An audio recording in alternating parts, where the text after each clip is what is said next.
Bonjour à tous, aujourd'hui on se retrouve pour la présentation d'un livre que j'ai reçu des éditions Danae pour pouvoir le partager avec vous.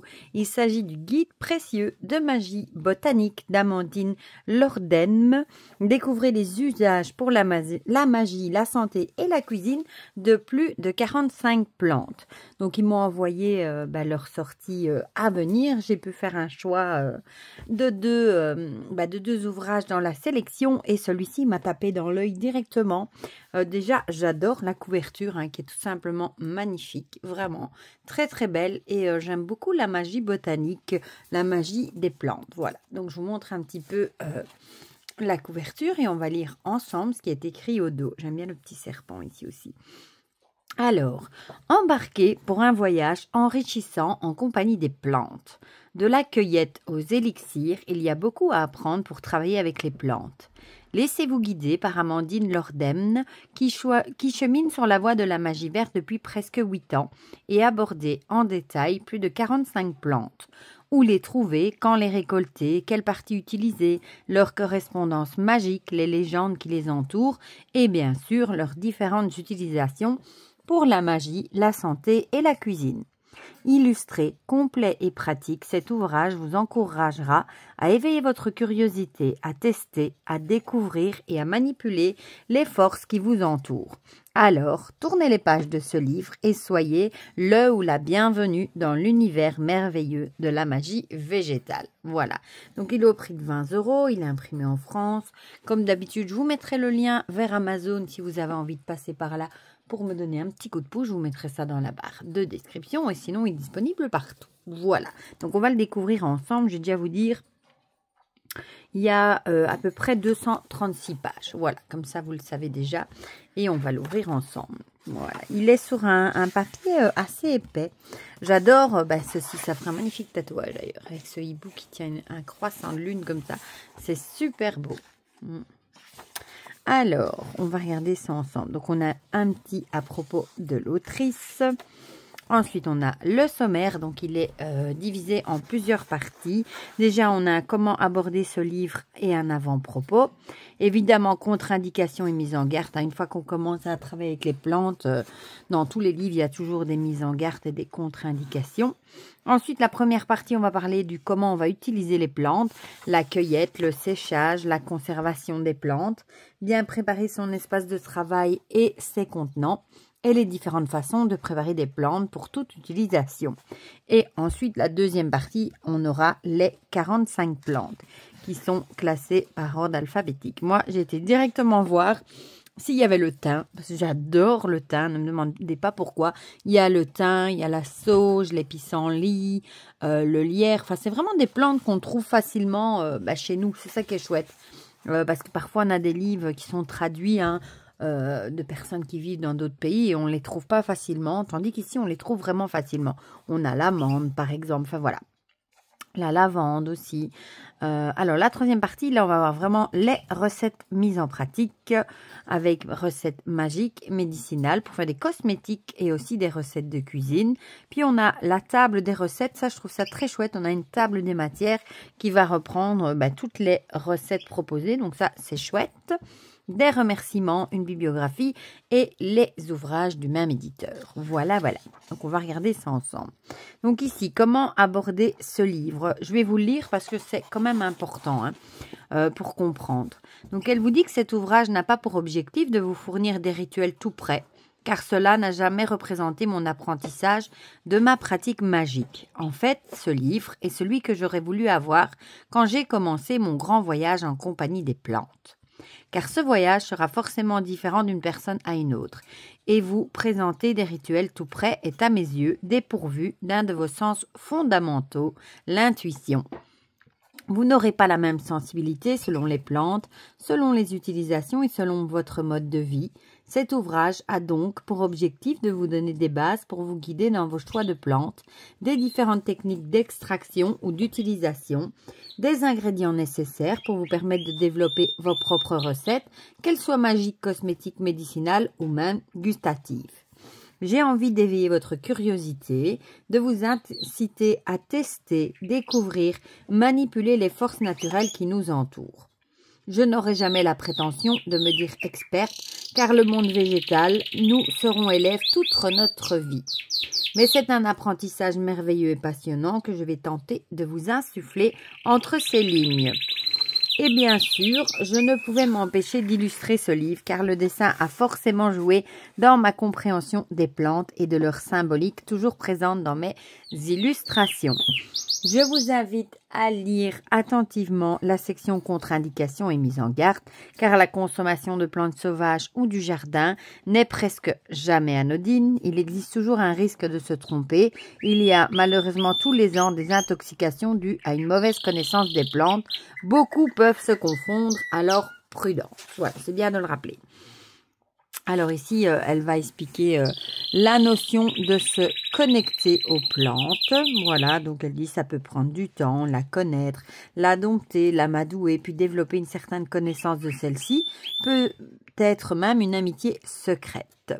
Parfois, il s'agit d'un exercice plutôt simple, car certaines plantes sont plus faciles à approcher que d'autres.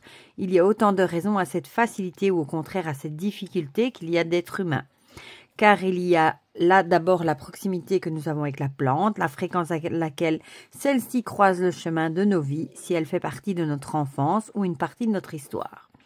Puis, il y a la propre sensibilité de chaque plante. Vous sentez-vous plutôt attiré par les remèdes ou les poisons, par les plantes sauvages ou les plantes rares, que vous inspire tout simplement une plante face à sa beauté, son odeur, son goût, sa place dans l'univers de la botanique.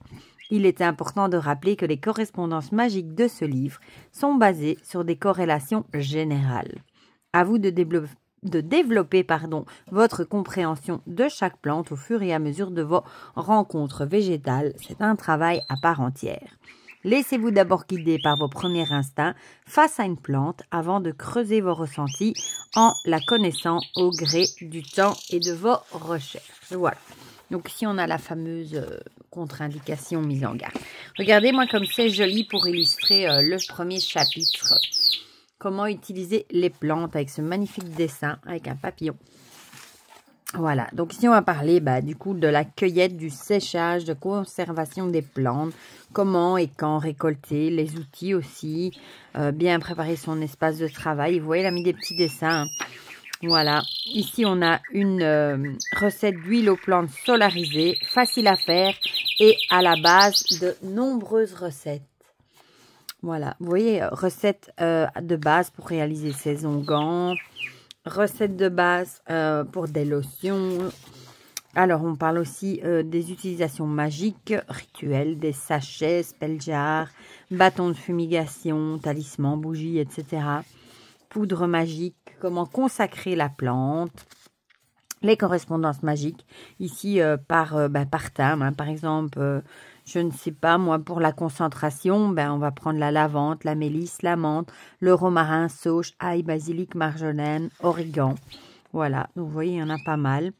Les élémentaires par rapport aux éléments, les planètes, les jours de semaine, les phases lunaires, les plantes de sabbat, avec la roue de l'année ici.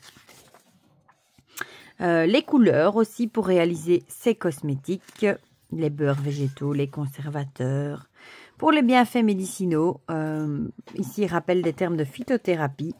Voilà, ici c'est des petits mots de vocabulaire, hein. Par exemple, fongicide, ça va détruire les champignons, sédatif, calme les douleurs, etc. Bienfaits des huiles solarisées en usage externe. Voilà, par exemple, le pissenlit, ce sera bon pour les rhumatismes et les peaux à problème, eczéma, acné.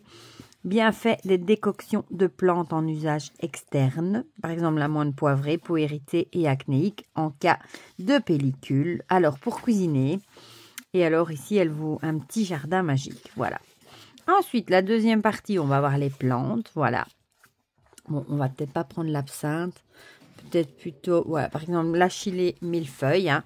On aura la famille, le nom latin, l'influence planétaire et les éléments, donc Vénus, RO.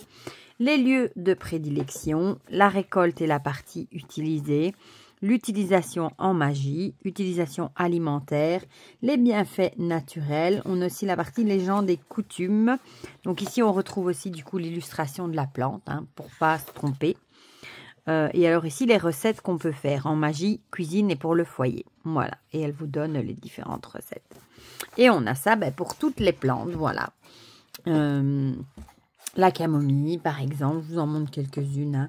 Hein. L'hysope, herbe sacrée, ça je ne sais même pas ce que c'est. La mélisse, herbe au citron, menthe verte. Oh, j'adore la menthe verte. Bon, je vous en montre 2, 3 comme ça, vite fait. Ici, on aurait dit une ortie, non? Ouais, voilà. L'ortie, la sainte que nous ne méritons pas. Voilà. Je sais qu'on peut faire plein de choses avec l'ortie et ça, on en trouve partout. Les soucis ou les calendulas. Verveine, citronnelle. Alors, ici, on est où? On est passé... Troisième partie, les recettes en pratique. Recettes magiques, comment utiliser ce livre pour les travaux magiques. Par exemple, tisane, sel noir, eau lustrale, bâton de fumigation, talisman. Et alors, on vous dit, hein, ces plantes sont certes rattachées à ces intentions, mais elles sont connues pour être utilisées spécifiquement en talisman. Par exemple, du courage, on va utiliser le thym, le plantain, racines pour éloigner la peur. Alors, les huiles rituelles, sel de bain, les détergents... recettes médicinales, ici, ce sera plutôt pour les, par exemple, coups de froid, les règles, les cycles pour le corps et le visage. Pour les yeux, décoctions yeux en détresse. Pour le jardin. Et ensuite, on a les cosmétiques. Voilà, par exemple, visage. Recettes de cuisine, ce qu'on peut avoir dans son épicerie. Les plantes à inclure dans les salades et les entrées. Les boissons et etc., etc. Et ici, vous avez la fameuse table des matières que je trouve très bien. Recettes de base, recettes magiques, les boissons médicinales, par exemple, sirop contre la toux en cas de rhume et de bronchite, pour le corps et le visage, pour le foyer, le jardin, par exemple, des sachets anti-mites, recettes cosmétiques, par exemple, lotion purifiante visage, après-shampoing démêlant pour les cheveux, des lotions stimulantes à l'ortie, au thym, aux feuilles de ronce. Tout ça, moi, j'ai dans le jardin. Hein. Autant les orties, le thym et des feuilles de ronce, j'ai tout ça dans le jardin. Et alors, on a des recettes de cuisine, sucre infusé, sel aux herbes, etc. Sucreries, cookies à la reine des prés, gâteaux, citron, romarin, verveine et des boissons, par exemple, liqueur d'angélique, eau de houblon et substitut de thé noir. Voilà, donc vous voyez un petit peu. Ensuite, on a les remerciements, la bibliographie. Il y a pas mal de livres en français également. Ouais, dont Anne Mourin, Sorcière verte, tome 1. Je les ai tous. Il y en a 4, je crois. Hein, je les ai tous les 4. Sont des vraies bibles. Voilà. Et ici, d'autres ouvrages du même auteur. Voilà, voilà pour ce guide précieux de magie botanique. Franchement, je ne suis pas déçue parce que je le trouve vraiment... déjà, je le trouve agréable à lire. J'aime bien... la façon dont il est présenté, les petites photos, les petites illustrations des plantes et l'introduction et tout ça, il est vraiment très très bien fait et j'adore cette couverture. Voilà, du coup vous me direz dans les commentaires ce que vous en pensez, si vous l'avez vu passer, s'il vous intrigue, si vous aimez la magie botanique, si vous avez prévu de l'acheter, si vous l'avez déjà, pourquoi pas, dites-moi tout ça dans les commentaires, comme ça on partagera tout ça ensemble comme d'habitude. Et pour le reste, je vous fais plein de gros bisous et on se dit à très vite pour de prochaines vidéos. Bisous bisous.